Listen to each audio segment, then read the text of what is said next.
At the family meeting, my sister stood up and said, "You don't live here anymore. You have no home." Everyone laughed. I just nodded quietly because she didn't know whose name was really on the deed. Her words were chilly, public, definitive. We were in my mother's living room. 20 people gathered, cousins, uncles, aunts. My sister stood like a judge about to render a judgment. Then she handed me a small cardboard box, my things neatly packed, as though my existence could be condensed into a 12 by 6-inch container. I didn't move, didn't argue. I just sat there, acutely aware of their scrutiny. 2 days later, a pressing electronic mail arrived in my inbox from her counsel. "We need to talk. Call immediately." That's when I knew she'd made a mistake. When kinship still had meaning, we weren't always adversaries. When my parents split, I was the one who sheltered my sister, paid her tuition, bought her first automobile. I wanted her to have what I never did, a genuine opportunity. Even when she moved back into the family residence, I kept covering part of the mortgage. She told me it was temporary. She told me she'd reimburse me. She never did. Over the years, the gratitude turned into a sense of entitlement. If I didn't say yes, I was self-absorbed. If I asked for my share,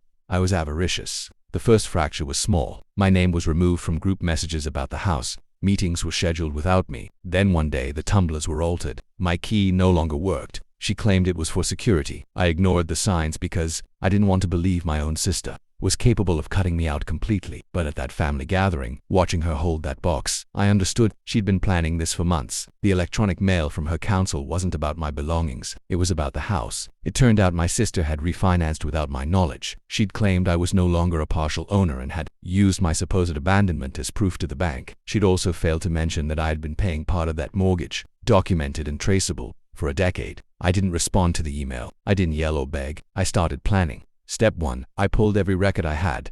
Bank transfers, receipts, text messages, emails where she acknowledged my contributions. Step 2. I met with a real estate attorney I trusted, one who owed me a favor from a past deal. Step 3.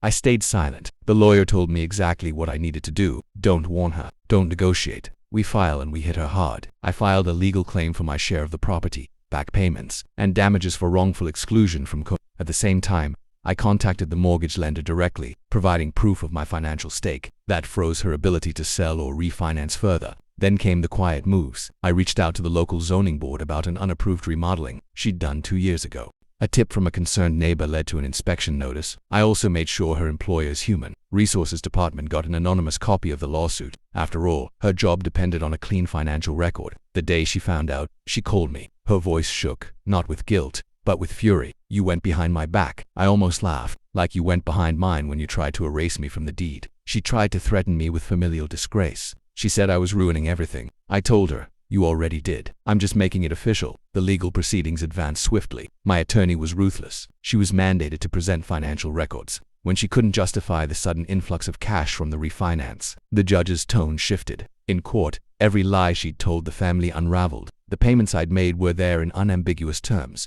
The zoning board fines hit next, steep enough to hurt. Her employer quietly moved her to a non-client-facing role while they reviewed the situation. 3 months in, she called again. This time her voice was smaller. "What do you want?" "Half the equity," I said, and an acknowledgement in writing that I was a Kona from the start. She hesitated. I could almost hear her pride cracking. "Fine," she whispers. The settlement came through. I took my share and purchased a condominium. Nothing flashy, but mine. Every tile, every key, every wall. I sent her a single message after the papers were signed. "Next time you try to erase me, make sure you're not holding a paper trail with my name all over it. People think betrayal is loud. It's not. It's quiet. It's a lock changed without warning. It's a box of your life handed to you like refuse. And revenge, it's not rage. It's patience. It's precision. It's making sure they feel the consequences every time they turn around." She tried to take my home. In the end, she lost hers piece by piece, dollar by dollar. And I didn't just get my share back. I secured my liberation.